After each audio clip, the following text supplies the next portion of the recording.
right, thank you. I'd like to thank SAGES for their opportunity to present our research. Just click. I have nothing to disclose. The rest of the authors also have nothing to disclose. So we all know that bariatric surgery has consistently been shown to be effective for weight loss and improve multiple medical comorbidities. Multiple studies have come out showing that ambulatory laparoscopic sleeve gastrectomy has been shown to be safe and feasible. However, there's little data on the safety and feasibility of ambulatory laparoscopic Roux-en-Y gastric bypass. There are several studies that have been published on 23-hour observation, but not same-day discharge. And unfortunately, there's an increasing push to reduce costs and hospital length of stay, especially from the insurance companies. This is a recent study that came out and published in 2018 by Dr. Nguyen's group, looking at the 2015 MISQUIP database, comparing same-day versus postoperative day discharge. They had over 300 patients with same-day discharge and over 9,400 patients with discharge on postoperative day 1. Essentially, this study found that the mortality was higher for same-day discharge compared to the postoperative day 1, but and as well as their morbidity. But their readmissions and reoperations were not statistically significant. And so they concluded in this study that same-day discharge after lap Roux-en-Y gastric bypass was associated with increased morbidity and mortality compared with postoperative day 1 discharge. And so when this paper came out, we wanted to look at our own outcomes, as we had a fair number of patients that had been discharging on same day for a number of years. So the objectives of this study was to look at the safety and outcomes in our own ambulatory lap Roux-en-Y gastric bypass patients. This is a retrospective review of a single institution ambulatory surgery center in a large metropolitan city. It spans over 10 years from 2008 to 2018, and we had nearly 400 patients undergo lap Roux-en-Y gastric bypass. We had a total of 4 surgeons over the 10-year period. Inclusion criteria for our study included completion of a preoperative bariatric program. These are all primary elective Roux-en-Y gastric bypass. All the revisional operations were excluded. Ages from 18 to 65. BMI is less than or equal to 60. ASA less than or equal to 3. And all of these patients had no major cardiopulmonary medical issues or no major prior open abdominal operations. The outcomes we looked at were 30-day morbidity and mortality, and all patients received DVT prophylaxis and preoperative IV antibiotics. So our preoperative bariatric workup in our program, all patients receive undergo a thorough history and physical.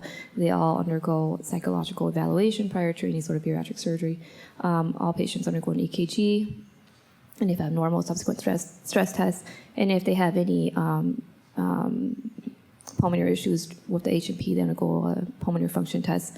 All patients undergo a sleep study.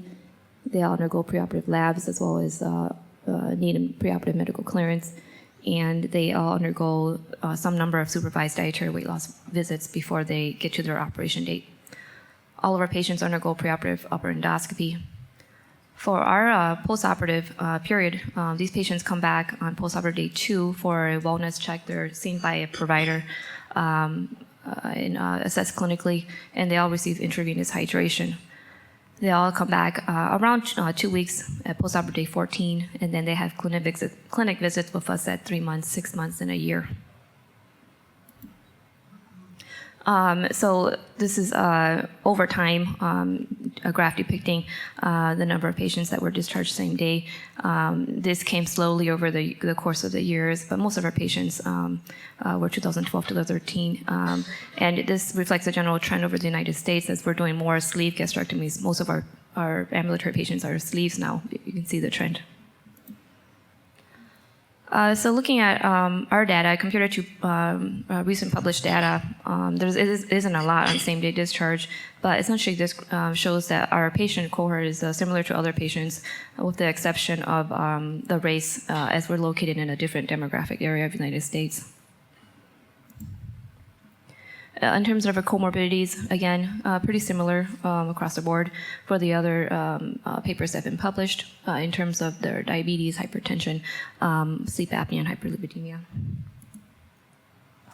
In terms of the operative details of our study, all patients undergo an upper endoscopy intraoperatively to assess for a leak.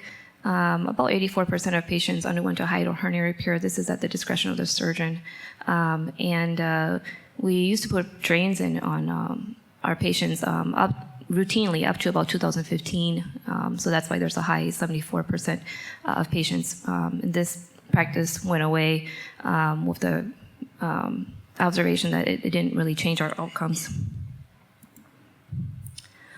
In terms of our morbidity and mortality, we had 7 patients that were directly transferred from the ambulatory surgery center. 2 patients was for nausea, 1 patient was for tachycardia. There were 2 patients that, or 1 patient that was directly had some bleeding, had to go back to the operating room, and then the other patient had to go to the operating room the next day for bleeding. We had, in the 10-year period, a total of 9 patients that were needed to be reoperated. Overall complications are at 2.49%, comparable to the other studies where patients were stayed for a 23-hour observation. We had no mortalities during the 10-year period compared to the other studies. There have been a couple of papers that have been published looking at what specific risk factors for bariatric patients where they have a higher chance of coming back. So the first paper published in 2016 identified a subset of patients who had higher odds of 30-day readmission. This is for all bariatric surgeries, not just for Roux-en-Y's. But a higher ASA, age greater than 50, if they were using steroids, if they had some sort of bleeding disorder, prolonged operative time, or pre-discharge complication, they all had higher odds of coming back. Earlier paper, published in 2005, looked at specifically Roux-en-Y gastric bypass outpatient discharge. This is for 23-hour observation.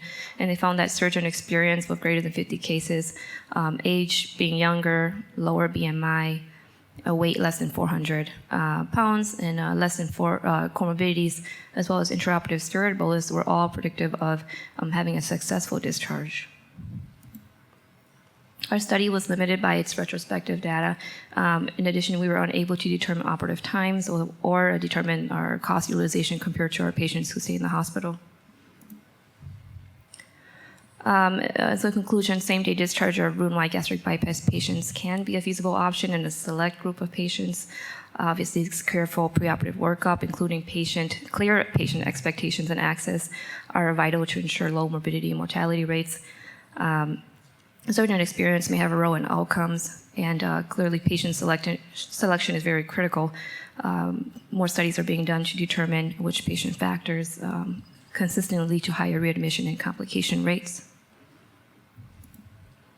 Thank you. I'll take any questions or comments.